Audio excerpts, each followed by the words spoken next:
What's going on, muscle monsters? Alain Gonzalez here, and today I want to talk a little bit more about genetics. Yesterday I did a video, and to summarize, basically I was saying that although our genetics do determine how much muscle we build and how fast, it's not that much different for the average person, right?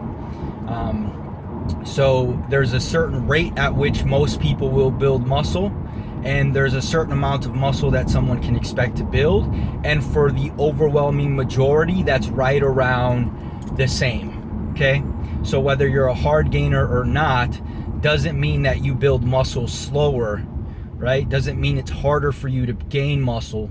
It just means that there's other factors that make it seem as if it's more difficult. For example, your high NEAT, non-exercise activity thermogenesis, makes it so that you burn more calories throughout the day, and thus you need more calories in order to reach the surplus that you need in order to build muscle, right? But this doesn't mean that you can't gain muscle as fast as the next guy. It simply means that in order to gain that muscle, you have to eat a bit more, okay? And then we talked about things that genetics play a huge factor in, and that is, you know, the way you look after you've built a certain amount of muscle. So we talked about insertions, the length of the muscle bellies, and things like that. And so you might see one guy with 18-inch arms and he doesn't even look like he lifts. Meanwhile, you'll see another guy with the same 18-inch arms, but because of his muscle bellies, he looks jacked, right? You can tell that he works out, and his biceps are kind of round in the front, things like that. You might even see a guy with 18-inch arms whose arms don't look impressive, and then see a guy with 15 or 16-inch arms, and because of his insertions and muscle bellies, he looks bigger, okay? And so that's one of the biggest factors, right, when it comes to bodybuilding, or one of the biggest things that will vary from person to person. So while we can build the same amount of muscle just as fast as most people, what will be a huge difference is what you ultimately look like, okay? But another thing I wanted to talk about is some people having better genetics for certain muscle groups. All right, I'll give me for an example. My chest, it responds really well to training, and so my shoulders and arms don't, okay? So the problem then becomes, now that I've built a significant amount of muscle, my chest is much larger relative to my shoulders and arms, and so in my opinion, it looks a bit off and not aesthetically pleasing. But at the end of the day, these are the cards I was dealt, okay? So now it's up to me to figure out what I can do to kind of balance things out, all right?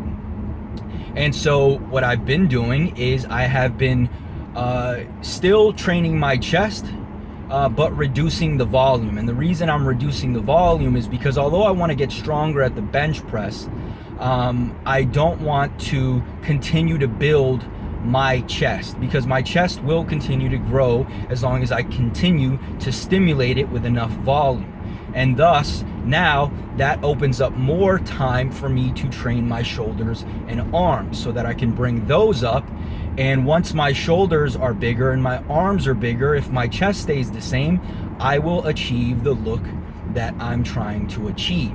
Now for you, it might be different muscle groups, right? Your arms might respond better than your chest. Maybe it's your back that's stronger and your chest is weaker. But ultimately, this is going to be determined by your genetics. We are predisposed to build certain muscle groups faster and certain muscle groups slower, okay? Now, before you think of focusing on specific muscle groups and things of that nature, though, what I want to make clear is that if you've been training for less than 2 years, your whole body is technically a weak point.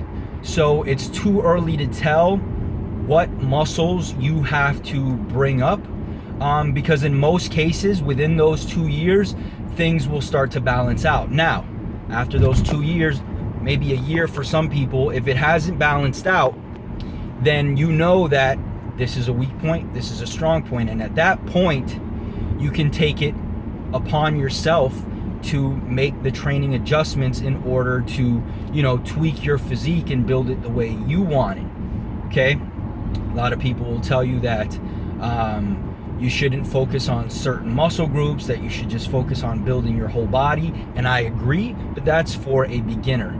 There will come a point where there will actually be weak muscle groups, right? Visibly weak, that is, right? For example, again, my arms are visibly weaker than my chest, and so it wouldn't make sense for me to continue to build my chest while my arms continue to lag behind, because then I'm not achieving the physique I'm trying to achieve.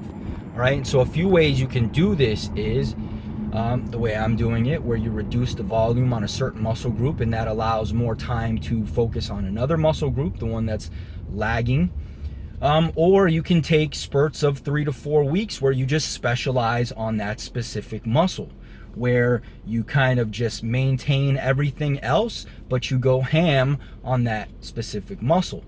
And if you do that a few times a year, by the end of the year, you will have made significant gains in that muscle group. All right, so if you're someone who is just getting into training and you feel like you want to build your arms because they're scrawny, just understand that it's too early to tell whether or not they are actually a weak point. They might actually start to grow fast, but you have to give it time first.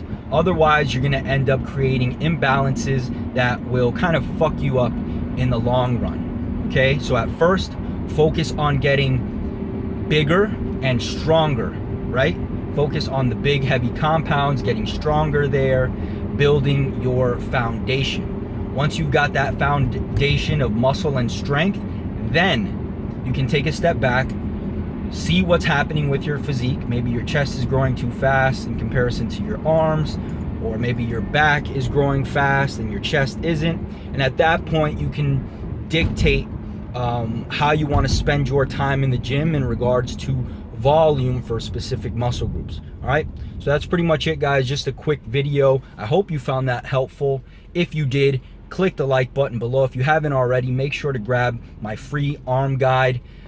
Go to the link below, put your name and your email address, and you'll get instant access to that. And I'll talk to you soon.